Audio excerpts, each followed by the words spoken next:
de sim ou não. É fácil dizer sim, é fácil dizer não, mas dói depois do sim e dói depois do não. A palavra do Senhor, depois que ela passou, nada mais será do jeito que já foi. A palavra do Senhor. Bom dia a todos, bom dia Fernando, bom dia Márcia, bom dia Sander, todos aqueles que nos acompanham. Hoje não é vivendo sobre o sentido o nosso programa, mas é dialogando, estudando ou dialogando sobre o livro do Deuteronômio. Aproveitando o mês da Bíblia, nós somos convidados a vivermos essa proposta da palavra de Deus que nos ajuda a entendermos a nossa vida e a nossa vocação de cristãos. E aí então, a nossa proposta no dia de hoje é tentarmos refletir sobre essa presença da palavra de Deus nas nossas comunidades, na nossa vida. E o mês da Bíblia, a proposta é que estudemos esse livro do Deuteronômio. Nós vamos hoje fazer uma introdução, amanhã mais uma outra parte, domingo e sábado a outra parte, se Deus quiser. Só não tenho presente a questão dos horários, até porque às vezes eu fico meio apertado com horário, ou em atendimento terapêutico, ou às vezes em alguma reunião. Eu calculo de chegar aqui a tempo, mas não consigo, né? Mas, enfim, eu vou procurar mesmo me comunicar com todos com relação a essa proposta do estudo do Deuteronômio. E depois toda a conversa nossa é postada no YouTube da paróquia. A primeira questão é percebermos de que, ao abrir o livro do Deuteronômio, o leitor atento percebe estar diante de um texto complexo, fruto de longo processo de redação e com diferentes imagens de Deus. Por exemplo, ele é Javé, faz justiça ao órfão e à viúva e ama o migrante estrangeiro, dando-lhe pão e roupa. Portanto, amem o migrante, porque vocês foram migrantes na terra do Egito. Deuteronômio 10, 18 a 19. Javé, o nosso Deus, o entregou diante de nós, e nós o derrotamos, como também a seus filhos e a todo o seu povo. Nesta ocasião, capturamos todas as suas cidades e consagramos cada uma delas ao extermínio de homens, mulheres e crianças. Não deixamos nenhum sobrevivente estrangeiro. Deuteronômio, capítulo 2, versículos 33 a 34. As contradições presentes, as variações de estilo, as repetições, os diferentes cenários e a presença da unidade autônomas, as várias frases introdutórias e a mudança de pronomes indicam o livro do Deuteronômio se reformou aos poucos. Conforme estudos mais recentes, o processo de redação desse livro durou quase 4 séculos, muito tempo, de Jeroboão II até a reforma de Esdras, 750 a.C. a 400 anos antes de Cristo. O título Deuteronômio origina-se de uma interpretação equivocada feita pela tradução grega chamada 70, ou Septuaginta, na qual a expressão cópia da lei foi traduzida por segunda lei. Na Bíblia hebraica, esse livro se chama Devarim, que significa palavras. É assim que ele começa. São estas palavras que Moisés dirigiu a todo o povo de Israel. De fato, o livro é composto por 3 discursos de Moisés e suas últimas palavras. O primeiro, de 1 a 4 a 43.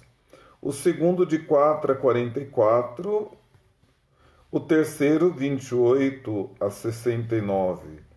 E as palavras finais de Moisés, 31. É uma narrativa que cobre o período da chegada do grupo de Moisés às planícies de Moabe após a saída do êxodo do Egito. No entanto, analisando o texto em seu contexto histórico-social, percebemos que as leis sociais em suas formas originais mais antigas, contidas no núcleo legislativo, têm sua origem no período pré-estatal de Israel, 1200 a 1000 anos antes de Cristo. Essas leis foram retalhadas e redigidas na monarquia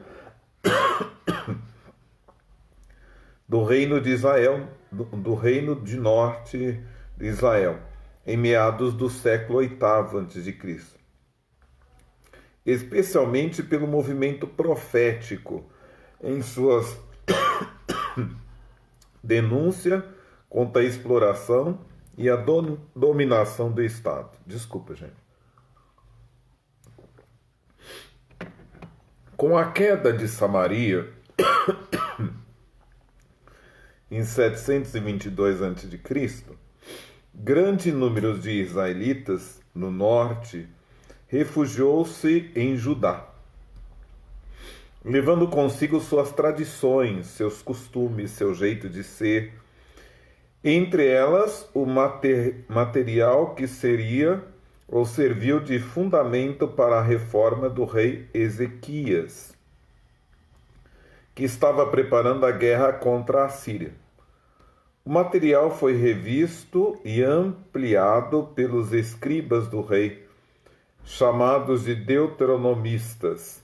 Eles produziram Deuteronômio 12, 26, que provavelmente corresponde ao livro da lei, mencionado na reforma de Josias. Na mesma reforma, esses escribas revisaram, ampliaram e reeditaram Deuteronômio 12, 26, transformando-o em 44, 28 a 68, o chamado Livro da Aliança, o qual legitimou a política nacionalista e expansionista do rei Josias. Mais tarde, no período do exílio e do pós-exílio, esse texto foi trabalhado recebendo uma introdução, capítulo 1 e 4, capítulos de 1 ao 4, e uma conclusão, capítulos de 29 a 34, com o objetivo de responder às novas situações e ser incluído no conjunto do Pentateuco. A partir de então, o Deuteronômio se tornou uma espécie de ponte. É o ponto final do Pentateuco e o começo da obra histórica deuteronomista, composta dos livros de Josué, Juízes 1 e 2 Samuel, 1 e 2 Reis. Esse é o contexto do livro do Deuteronômio. O autor e contexto histórico. O livro do Deuteronômio não tem um autor único, mas vários autores ou grupos sociais, com diferentes interesses, situações, locais e momentos históricos. Não é possível precisar com exatidão cada momento desse processo. E aí então é bom perceber o período pré-estatal do livro, o Reino de Israel do Norte, como esses períodos, a reforma de Ezequias, a reforma de Josias, a redação exílica, a redação pós-exílica. Então vocês veem que há muito tempo e muitos contextos que inspiram o livro do Deuteronômio. O primeiro contexto, o livro do Êxodo, narra a opressão dos escravos no Egito, que é o período pré-estatal. O segundo, Reino de Israel Norte, com Jeroboão II, de 783 a 743 a.C. Israel Norte teve um desenvolvimento sem precedentes. Reconquistou desde Leboemá até o mar de Arabá, conhecido como Mar Morto. O terceiro, a reforma de Ezequias, que vai de 716 a 701 a.C. Ezequias subiu ao trono de Judá, uma nação afetada pela destruição dos seus vizinhos. Israel, Norte, iniciou a chamada reforma de Ezequias, ou reforma deuteronomista. O próximo ponto 4, reforma de Josias, que vai de 620 a 609 a.C. Em torno de 620, a Assíria entrou em crise por causa da guerra contra a Babilônia e perdeu o domínio sobre a Palestina. Por sua vez, o Império Egípcio estava enfraquecido e a Babilônia ainda não tinha força suficiente para a conquista militar. Havia um vácuo de poder na Palestina. Aproveitando esse momento, o rei Josias retomou e executou a reforma de Ezequias, a política nacionalista de descentralização do culto em Jerusalém e de fortalecimento de Javé como a divindade oficial do Estado.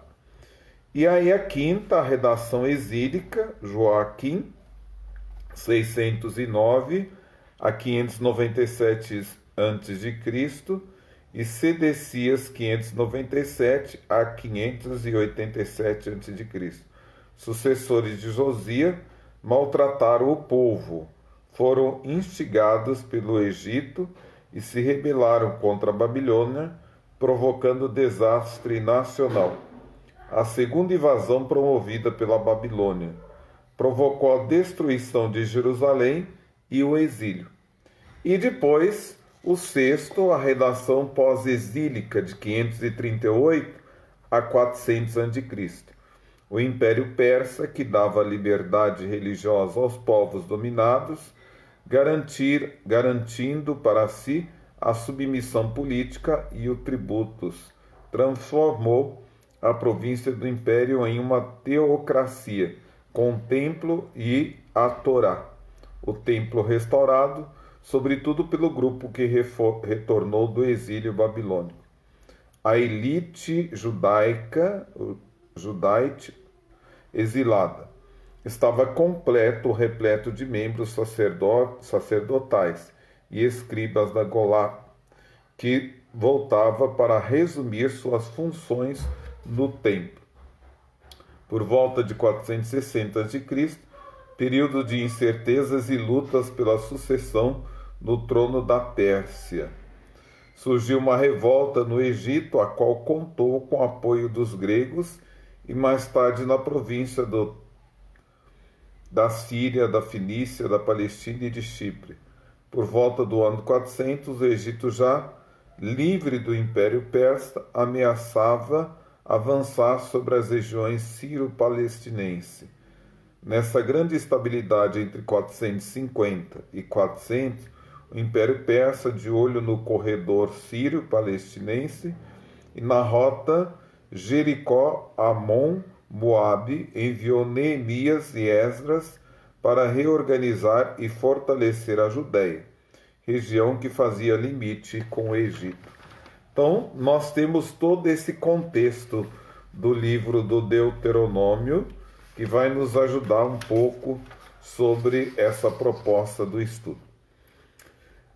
Amanhã nós vamos ver revelar o amor de Deus, uma chave para o livro do Deuteronômio. Nós vamos entrar mesmo nessa proposta da essência do livro do Deuteronômio, que vai nos dar uma noção da sua mensagem, da memória, a divisão, a origem, essa questão toda do livro. Entretanto, o que nós fazemos aqui é só dar o primeiro pontapé para que vocês, nas suas casas, possam pegar a Sagrada Escritura, como é proposta da Conferência Nacional dos Bispos do Brasil para o mês de setembro, e aprofundar nesse livro. Há um livro muito bom, não sei se ainda você consegue achá-lo, mas se chama Como Ler o Livro do Deuteronômio. É uma forma muito fácil de leitura deste livro do Deuteronômio. Então a gente espera que você consiga aprofundar e ler esse livro como inspiração neste mês de setembro. Que Deus abençoe vocês. Nos encontramos amanhã.